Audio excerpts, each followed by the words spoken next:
ನಮಸ್ಕಾರ ವೀಕ್ಷಕರೇ, ನೀವು ನೋಡ್ತಾ ಇದ್ದೀರಾ ಫ್ರೀಡಮ್ ಟಿವಿ. ನಾನು ಸೈಯದ್ ಹಿದಾಯತ್. ಎ ಅಂದ್ರೆ ಆರಂಭ, ಓಂಕಾರದ ಮೂಲಕ ಆಟೋ ಶಂಕರನ ಝೇಂಕಾರ. UI ಅಂತ ಬರ್ತಿದ್ದಾರೆ, ಮತ್ತೆ ತಲೆಗೆ ಹುಳ ಬಿಡ್ತಿದ್ದಾರೆ ಅಂತ ಅನ್ಕೋಬೇಡಿ. ಇವ್ರು ಹೇಳೋದು ಒಂಚೂರು ಡಿಫ್ರೆಂಟ್, ಆದರೆ ಅರ್ಥ ಆಗೋರ್ಗೆ ಅರ್ಥ ಆಗುತ್ತೆ, ಅರ್ಥ ಆಗದೆ ಇರೋರು ತಲೆಗೆ ಹುಳ ಬಿಟ್ಕೋತಾರೆ ಅಷ್ಟೇ. ಸೊ ನಮ್ಮ ಜೊತೆ ಜಾಯ್ನ್ ಆಗ್ತಿದ್ದಾರೆ ದ ರಿಯಲ್ ಸ್ಟಾರ್ ಉಪೇಂದ್ರ. ಬನ್ನಿ ಮಾತಾಡಿಸ್ತಾ ಹೋಗೋಣ. ಸರ್, ಕಾರ್ಯಕ್ರಮಕ್ಕೆ ಪ್ರೀತಿಯ ಸ್ವಾಗತ. ಥ್ಯಾಂಕ್ ಯು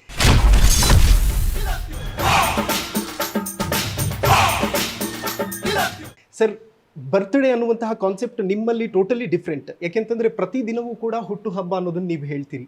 ಸೊ ಹುಟ್ಟು ಹಬ್ಬವನ್ನ ಹೇಗೆ ನೋಡ್ತೀರಿ ಅಂತ? ಇಲ್ಲ, ನಾನು ಹೇಳ್ತೀನಲ್ಲ, ಹುಟ್ಟುಹಬ್ಬಕ್ಕಿಂತ ಇದನ್ನ ಅಭಿಮಾನಿಗಳ ದಿನ ಇದು. ಯಾಕಂದ್ರೆ ಅವರಿಂದನೇ ಸ್ಟಾರ್ಟ್ ಆಗಿರೋದು. ಸೊ ಅವ್ರಿಗೆ ಮೀಸಲು ಈ ದಿನ ಅಷ್ಟೇ. ಓಕೆ, ವೆಲ್ ಸರ್, ನಾನು ಆರಂಭದಲ್ಲೇ ಒಂದು ಕ್ಲಿಪ್ಪನ್ನು ತೋರಿಸೋದಕ್ಕೆ ಇಷ್ಟಪಡ್ತೀನಿ. ಸೊ ಇದು ಜಿತೇಂದ್ರ ಅವ್ರ ಮಗ ತುಷಾರ್ ಕಪೂರ್ ಅಂತ ಹೆಸರು. ಸೊ ನಿಮ್ದೊಂದು ಸಾಂಗ್ ಇದೆ, ನಾನು ಜಿತೇಂದ್ರ ನೀನು ಶ್ರೀದೇವಿ ಅಂತ ಹೇಳಿ. ಅವ್ರು ನಿಮಗೆ ಕನ್ವೆ ಮಾಡೋದಕ್ಕೆ ಹೇಳಿದ್ರು. ಸೊ ಲಾಸ್ಟ್ ಟೈಮ್ ಇಂಟರ್ವ್ಯೂ ಮಾಡಿದ್ದಾಗ. ಹಾಗಾಗಿ ಇದನ್ನ ನಿಮಗೆ ಒಂದು ಸಣ್ಣ ಕ್ಲಿಪ್ ತೋರಿಸ್ಬಿಡ್ತೀನಿ. ಸೊ ತುಷಾರ್ ಕಪೂರ್ ಅವರು ನಿಮ್ಮ ಸಾಂಗ್ ನೋಡಿ ಸಿಕ್ಕಾಪಟ್ಟೆ ಖುಷಿ ಪಟ್ರು.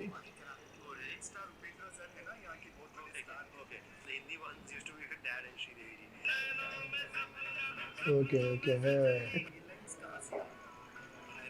ಸೊ ಅವ್ರು ನಿಮಗೆ ಕನ್ವೆ ಮಾಡಕ್ಕೆ ಹೇಳಿದ್ರು, ಹಾಗಾಗಿ ಮೆಸೇಜ್ ನ ಕನ್ವೆ ಮಾಡಿದೆ.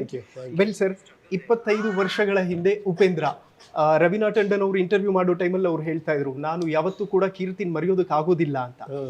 ಹೇಗೆ ಅಷ್ಟು ಅಚ್ಚಳಿಯದೆ ಉಳಿಯುವ ಹಾಗೆ ಪಾತ್ರಗಳನ್ನು ಉಳಿಸ್ತೀರಿ ಅಂತ? ಅದು ನಾನು ಉಳಿಸ್ದೇನಗಿನ ಜನ ಅದನ್ನ ಹಂಗೆ ಇಟ್ಕೊಂಡಿದ್ದಾರೆ ಅಷ್ಟೇ. ಅದು ನಮಗೆ ಸಿನಿಮಾ ಮಾಡೋ ಅಷ್ಟೇ. ಅದನ್ನ ನೆಕ್ಸ್ಟ್ ಅದನ್ನ ಎಲ್ಲಿಗೋ ಬೇರೆ ಕಡೆ ತಗೊಂಡೋಗೋದು ಜನ, ಫ್ಯಾನ್ಸು, ಆಡಿಯನ್ಸು. ಓಕೆ, ನಮ್ಮ ಕೈಲಿಲ್ಲ, ನಾವು ಸಿನಿಮಾ ಮಾಡಿರ್ತೀವಿ ಅಷ್ಟೇ. ಓಕೆ, ಯಾರು ಫಸ್ಟ್ ವಿಶ್ ಮಾಡ್ತಾರೆ ಸರ್ ಎವ್ರಿ ಬರ್ತ್ಡೇಗೆ ನಿಮಗೆ? ಫ್ಯಾನ್ಸೇ ಅವರೇ ಫಸ್ಟ್ ಸ್ಟಾರ್ಟ್ ಮಾಡೋದು. ಅವರು ಏನೋ 20 ದಿನ ಮುಂಚೆನೆ ಕೌಂಟ್ ಡೌನ್ ಅವರೇ ಸ್ಟಾರ್ಟ್ ಮಾಡ್ತಾರೆ, ಅವರೇ ಜ್ಞಾಪಿಸ್ತಾರೆ, ಅವರೇ ವಿಶ್ ಮಾಡೋದು.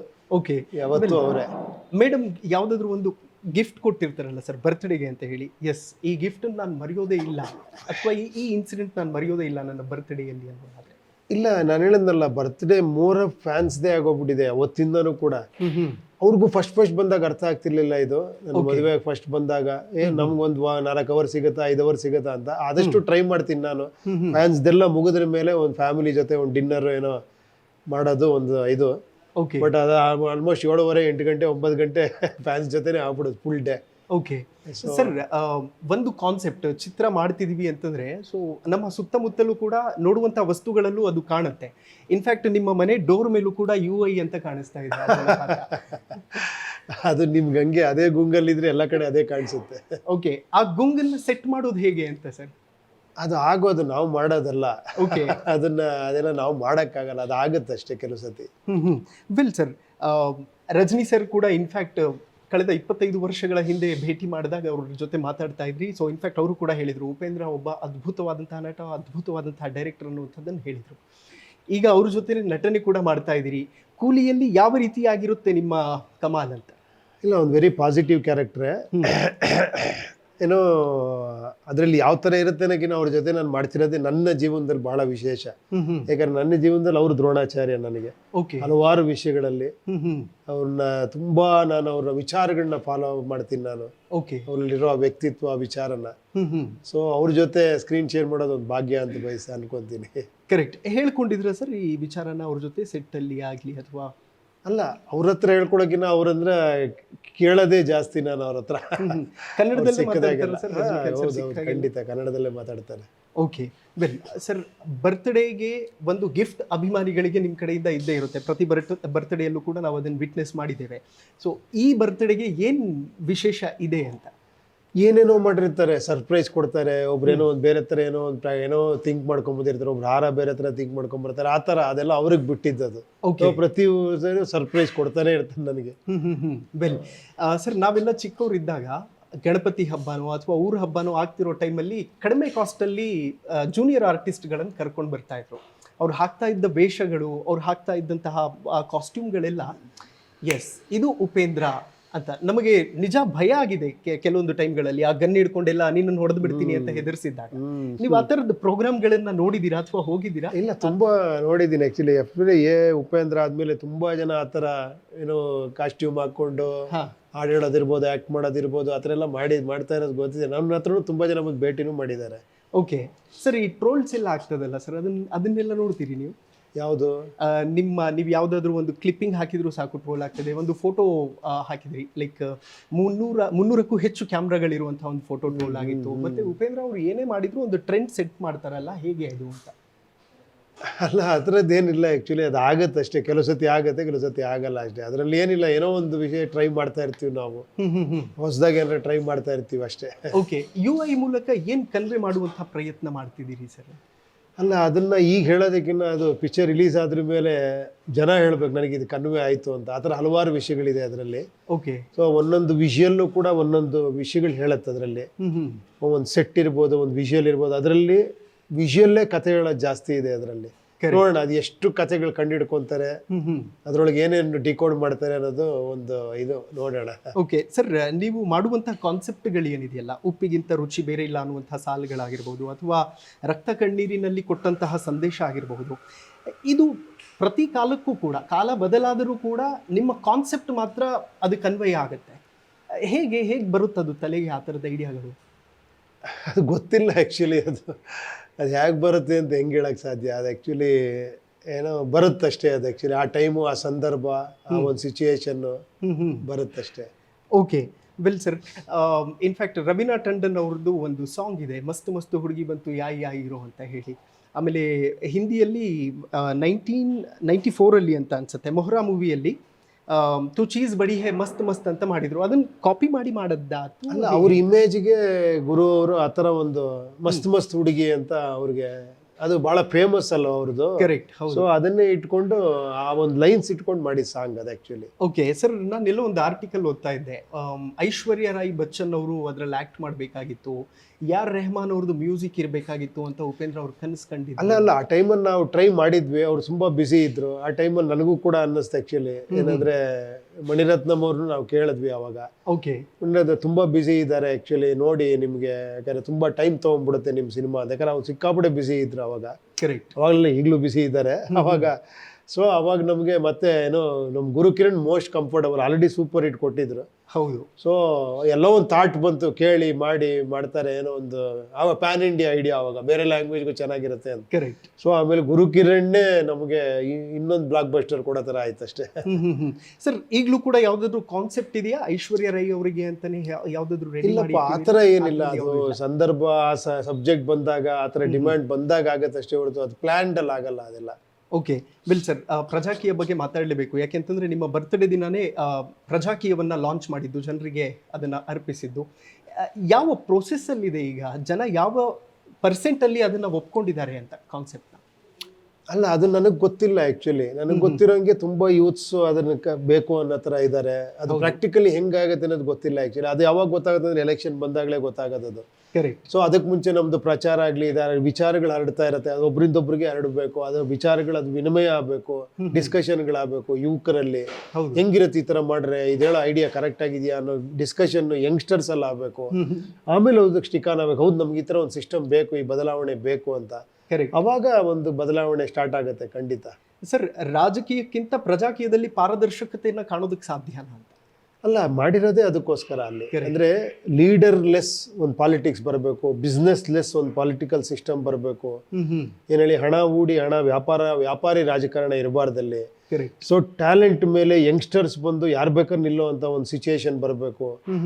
ಸೊ ಅವ್ರ ವರ್ಕ್ ಮೇಲೆ ಅವ್ರನ್ನ ಮತ್ತೆ ಪ್ರೋಗ್ರೆಸ್ ಆಗುವಂಥ ಒಂದು ಸಿಚುಯೇಷನ್ ಬರಬೇಕು. ರೈಟ್ ಟು ರೀಕಾಲ್ ಬರಬೇಕು. ಕರೆಕ್ಟ್. ಅವ್ರು ಸರಿ ಕೆಲಸ ಮಾಡಿಲ್ಲ ತೆಗಿಯುವಂಥ ರೈಟ್ಸ್ ಜನರ ಹತ್ರ ಇರಬೇಕು.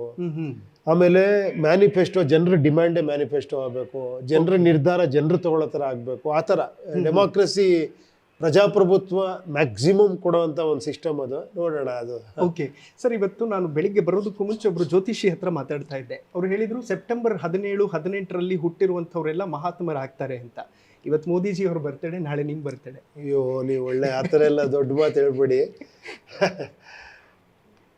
ಅವ್ರು ಮಹಾತ್ಮರೇ, ಬಟ್ ಅದೆಲ್ಲ ಹೇಳ್ಬಿಡಿ, ದೊಡ್ಡ ಮಾತದು. ಹೇಗೆ ಸರ್ ಅವರ ಕಾರ್ಯವೈಖರಿ ಬಗ್ಗೆ ಏನು ಅನ್ಸುತ್ತೆ? ನಮ್ಮ ಮೋದಿಜಿ ಅವರ ಕಾರ್ಯವೈಖರಿ ಆಗಿರ್ಬೋದು, ಅವರು ದೇಶಕ್ಕಾಗಿ ಇಲ್ಲ, ಒಬ್ಬೊಬ್ರದ್ದು ಒಂದೊಂದು ಇದೆ. ಅದು ಆ್ಯಕ್ಚುಲಿ ಹಂಗೆ ನಾವು ಯಾರು ಕಂಪೇರ್ ಮಾಡೋಕ್ಕಾಗಲ್ಲ ಆ್ಯಕ್ಚುಲಿ. ಒಬ್ಬೊಬ್ರದ್ದು ಒಂದೊಂದು ಐಡಿಯಾಲಜಿ ಇರುತ್ತೆ, ಅವ್ರವ್ರದ್ದು ಏನೋ ಅವ್ರದವ್ರದ್ದೇ ಆ ದಾರಿಲಿ ಮಾಡ್ತಾ ಇರ್ತಾರೆ. ಬಟ್ ನನಗನ್ಸಿದ್ದು ಇದು ಬೆಟ್ರು ಅಂತ. ಯಾಕಂದ್ರೆ ನಾನು ಹೇಳಿದ್ದು ಇಲ್ಲಿ ಸರಿ ಮಾಡ್ಬೇಕು, ಏನೇ ಸರಿ ಆಗ್ಬೇಕಾದ್ರು ಮೂಲ ಸರಿ ಹೋಗ್ಬೇಕು ಅಂತ ನನ್ನ ಇದು. ಯಾಕಂದ್ರೆ ನೀವು ಏನೇ ಸರಿ ಮಾಡ್ರು ಕೆಳಗಡೆ ಬೇರ್ ಸರಿಯಾಗಿಲ್ಲ ಅಂದ್ರೆ ಮರ ಶಾಶ್ವತವಾಗಿ ನಿಲ್ಲಲ್ಲ. ಕರೆಕ್ಟ್. ಸೊ ಮರ ಸದೃಢವಾಗಿ ನಿಲ್ಬೇಕು ಅಂದ್ರೆ ಬೇರ್ ಕರೆಕ್ಟ್ ಆಗಿರ್ಬೇಕು, ಹಾಕೋ ಗೊಬ್ಬರ ಕರೆಕ್ಟಾಗಿ ಹಾಕ್ಬೇಕು. ಸೊ ಅಲ್ಲಿಂದ ಸ್ಟಾರ್ಟ್ ಆಗ್ಬೇಕನ್ನೋದು ನನ್ನ ಇದಷ್ಟೇ. ಕರೆಕ್ಟ್. ಮೊದಲಿಲ್ಲ ಸರ್, ನ್ಯಾಯಾಲಯಗಳಲ್ಲಿ ಆಗ್ತಾ ಇದ್ದಂತಹ ಹಿಯರಿಂಗ್ಗಳನ್ನ ನಾವು ನೋಡ್ಲಿಕ್ಕೆ ಸಾಧ್ಯನೇ ಆಗ್ತಾ ಇಲ್ಲ. ನೋಡಿ ಇವಾಗ ಲೈವ್ ಅಲ್ಲಿ ನೋಡ್ತಾ ಇದೀವಿ, ತುಂಬಾ ಖುಷಿ ಅನ್ಸುತ್ತೆ ನಿಜವಾಳ. ಇದೆಲ್ಲ ಕೇಳಿದಾಗ ಗೌರವ ಬರುತ್ತೆ ನ್ಯಾಯಾಲಯದ ಬಗ್ಗೆ, ಜಡ್ಜ್ಗಳ ಬಗ್ಗೆ, ಲಾಯರ್ಸ್ ಬಗ್ಗೆ. ಓಕೆ, ಯಾವ್ದಾದ್ರು ನೋಡಿದೀರಾ ಸರ್? ಇಲ್ಲ, ನಾನು ನೋಡ್ತಾನೆ ಇರ್ತೀನಿ ತುಂಬಾ. ಇವಾಗೆಲ್ಲ ತುಂಬಾ ಸಿಗುತ್ತಲ್ಲ, ತುಂಬಾ ಖುಷಿ ಅನ್ಸುತ್ತೆ ನಿಜವಾಳ ಇದು. ಓಕೆ, ಹೌದು. ಬೆಲ್ ಸರ್, ನೀವು ಮಾಡಿರುವಂಥ ಪ್ರತಿ ಸಾಂಗ್ ಲೈಕ್ ಮಾರಿಕಣ್ಣು ಹೋರಿ ಮೇಲೆ ಆಗಿರ್ಬೋದು, ಮಸ್ತ್ ಮಸ್ತ್ ಹುಡುಗಿ ಆಗಿರ್ಬೋದು, ಇದೆಲ್ಲ ನಾವು ನೆನಪು ಮಾಡ್ಕೊಂಡಾಗ ಚೈಲ್ಡ್ಹುಡ್ ಒಂದು ಕಡೆ ನೆನಪಾಗ್ತದೆ ನಮಗೆ. ಲೈಕ್ ನಮ್ಮ ಮನೆಯಲ್ಲಿ ಕೂತ್ಕೊಂಡು ಸಿನಿಮಾ ನೋಡ್ತಾ ಇದ್ವಿ. ಇವತ್ತು ಎಷ್ಟೋ ಜನ ತಾಯಂದ್ರು ಇಲ್ಲ, ಅವ್ರ ಜೊತೆ ಸಿನಿಮಾ ನೋಡುವಂಥ ಸೌಭಾಗ್ಯ ಇರೋದಿಲ್ಲ. ನಿಮಗೇನು ನೆನಪಾಗ್ತದೆ ಏನು ನಿಮ್ಮ ಹಳೆ ಸಾಂಗ್ಗಳನ್ನು ಕೇಳಿದಾಗ? ಯಾವ ತುಂಬ ತಲೆಗೆ ಲೈಕ್ ಎಸ್ ಈ ಸಾಂಗ್ ಕೇಳಿದಾಗೆಲ್ಲ ಕುಣಿಬೇಕು ಅನ್ಸುತ್ತೆ ಗುರು ಅಂತ ನಿಮಗೆ ಅನ್ಸೋದು ನಿಮ್ಮ ಸಾಂಗ್ಸ್ಗಳಲ್ಲಿ? ಇಲ್ಲ, ಆ ಥರ ಅಲ್ಲ. ಏನಂದ್ರೆ ಅದನ್ನ ನಾವು ಮಾಡಿರೋದ್ರಿಂದ, ಸಿಚುಯೇಷನ್ ಆಟ ಸಂದರ್ಭದಲ್ಲಿ ಮಾಡಿರೋದ್ರಿಂದ ಅದನ್ನ ನಾವು ಆಡಿಯನ್ಸ್ ಆಗಿ ಎಂಜಾಯ್ ಮಾಡೋದಕ್ಕಿಂತ ಆಡಿಯನ್ಸ್ ಎಂಜಾಯ್ ಮಾಡಿದ್ರೆ ನಮ್ಗೆ ಖುಷಿ ಸಿಗುತ್ತೆ ಅಷ್ಟೇ. ಕರೆಕ್ಟ್. ಬೇರೆ ಪಿಕ್ಚರ್ ನಾವು ಆಡಿಯನ್ಸ್ ಆಗಿ ಎಂಜಾಯ್ ಮಾಡ್ತೀವಿ, ಬೇರೆ ಸಾಂಗ್ನ. ನಮ್ಮ ಸಿನಿಮಾನೇ ಸಾಂಗ್ ಹಂಗೆ ಮಾಡಕ್ಕೆ, ಯಾಕಂದ್ರೆ ಅದ್ರಲ್ಲಿ ಹಲವಾರು ಪ್ರೋಸೆಸ್ ಆಗಿರುತ್ತೆ. ಹೌದು. ಸೊ ಅದನ್ನ ಮೀರ್ ಒಟ್ಟಾಗಿರುತ್ತೆ ಅದು ನಮಗೆ. ಸರ್, ಇನ್ಫ್ಯಾಕ್ಟ್ ಮುರಳಿ ಶರ್ಮಾ ಅವರು ಕಬ್ಜಾದಲ್ಲೂ ಕೂಡ ಮಾಡಿದ್ರು, UI ಅಲ್ಲೂ ಕೂಡ ಇದ್ದಾರೆ ಅಂತ ಹೇಳ್ತಾ ಇದ್ರು.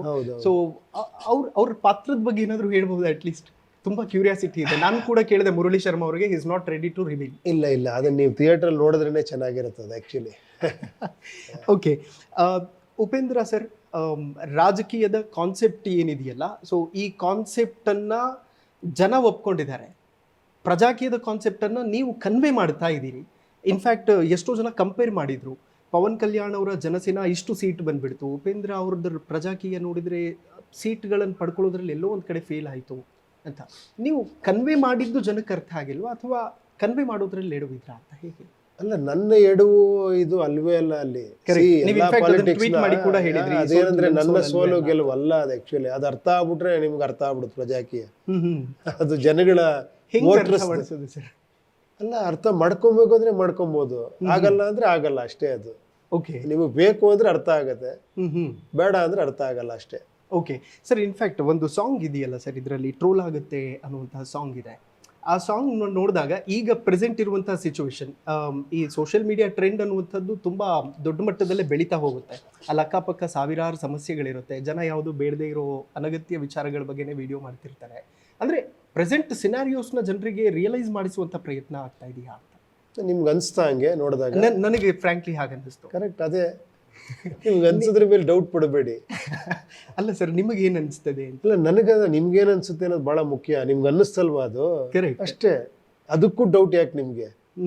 ಓಕೆ ಸರ್, ಅನಾಥರು ಮೂವಿ ಬಗ್ಗೆ ಮಾತಾಡಲೇಬೇಕು. ದರ್ಶನ್ ಸರ್ ಜೊತೆ ಆ್ಯಕ್ಟ್ ಮಾಡಿದ್ರಿ ಆ ಸಿನಿಮಾದಲ್ಲಿ. ತಮ್ಮಿಬ್ಬರದು ಅದ್ಭುತವಾದಂತಹ ಕಾಂಬೋ. ಭೇಟಿ ಮಾಡುವಂಥ ಪ್ರಯತ್ನ ಏನಾದರೂ ಮಾಡಿದ್ರ ದರ್ಶನ್ ಅವರನ್ನ ಜೈಲಿಗೆ ಹೋಗಿ? ಇಲ್ಲ ಇಲ್ಲ, ಆ ಥರ ಏನೋ ಮಾಡಲಿಲ್ಲ ನಾನು. ಯಾಕಂದರೆ ಹಲವಾರು ಸಮಸ್ಯೆಗಳು ಅಲ್ಲೇ ಇದ್ದಾವೆ, ಏನೇನೋ ಅವ್ರದ್ದೇ ಆದಂಥ ಇದಿದೆ. ಈ ಟೈಮಲ್ಲಿ ಅದು ಚೆನ್ನಾಗಿರಲ್ಲ ಅಂದ್ಬಿಟ್ಟು, ಯಾಕಂದ್ರೆ ತುಂಬ ಜನ ಹೋಗೋದು ಬರೋದು ಅದು ಚೆನ್ನಾಗಿರಲ್ಲ ಅಂತ ಅಂದ್ಬಿಟ್ಟು ನಾನು ಹೋಗಿಲ್ಲ. ಕರೆಕ್ಟ್ ಸರ್, UI ಮೂಲಕ ಒಂದು ಒಳ್ಳೆ ಸಂದೇಶ ಅಂತೂ ಇದ್ದೇ ಇರುತ್ತೆ, I am sure about that. But ಮಾಯಾ ಜಗತ್ ಹೇಗಿರುತ್ತೆ ಅಂತ ಅಲ್ಲ, ಅದನ್ನ ನೀವು ನೋಡ್ಬೇಕು. ನಾನು ಎಕ್ಸ್ಪ್ಲೈನ್ ಮಾಡೋಕ್ಕಾಗಲ್ಲ ಅದನ್ನ. You should watch actually. Okay, ಅಲ್ಲೆಲ್ಲೋ ಒಂದು ಕಡೆ ಹಾವು ಬರ್ತದೆ, ಮತ್ತೊಂದು ಕಡೆ ನಿಮ್ಮ ನೋಡಿ. ಸಿನಿಮಾ ನೋಡಿದಾಗ ನಿಮಗೆ ಸಿನಿಮಾ ನೋಡಿದ್ಮೇಲೆ ಒಂದ್ಸತಿ ಮೀಟ್ ಮಾಡೋಣ, ಮಾತಾಡೋಣ ಅದ್ರ ಬಗ್ಗೆ. ಓಕೆನಾ? Okay, well sir. ಮತ್ತೆ ನೀವು ಹಾಗೂ ಮೇಡಮ್ ಇಬ್ಬರ ಕಾಂಬೋನಲ್ಲಿ ಯಾವಾಗ ಸಿನಿಮಾ ನೋಡಬಹುದು? ಎಲ್ಲ ನೋಡೋಣ, ಅದು ಎಲ್ಲ ಆಗ್ಬೇಕು ಆಕ್ಚುಲಿ. ಇವಾಗ ಇರೋ ಕೆಲಸ ಮುಗಿಸಿ ನೆಕ್ಸ್ಟ್ ನೋಡೋಣ ಅದೆಲ್ಲ. Okay, all the very best sir. Thank you so much and happy birthday. Thank you so much. Well, ನೋಡಿದ್ರಲ್ಲ ವೀಕ್ಷಕರೇ, ಇದಿಷ್ಟು ರಿಯಲ್ ಸ್ಟಾರ್ ಉಪೇಂದ್ರ ಅವರ ಮಾತುಗಳು. ಅದೇನಿದ್ರು ಕೂಡ UI ಒಂದು ಕಮಾಲನ್ನ ಮಾಡುತ್ತೆ, ಅದರಲ್ಲಿ ನೋ ಡೌಟ್. ಸೊ ಉಪೇಂದ್ರ ಅವರ UI ಚಿತ್ರ ಒಂದು ಆಡಿಯನ್ಸ್ಗಂತೂ ಒಂದು ಮೆಸೇಜ್ ಇದ್ದೇ ಇರುತ್ತೆ. ಈ ಮಾಯಾ ಲೋಕ ಹೇಗಿರುತ್ತೆ ಅನ್ನೋದಕ್ಕೆ ಕಾಲವೇ ಉತ್ತರ ಕೊಡುತ್ತೆ. ನೋಡ್ತಾ ಇರಿ ಫ್ರೀಡಮ್ TV. ನಾನು ಸೈನಿಕ.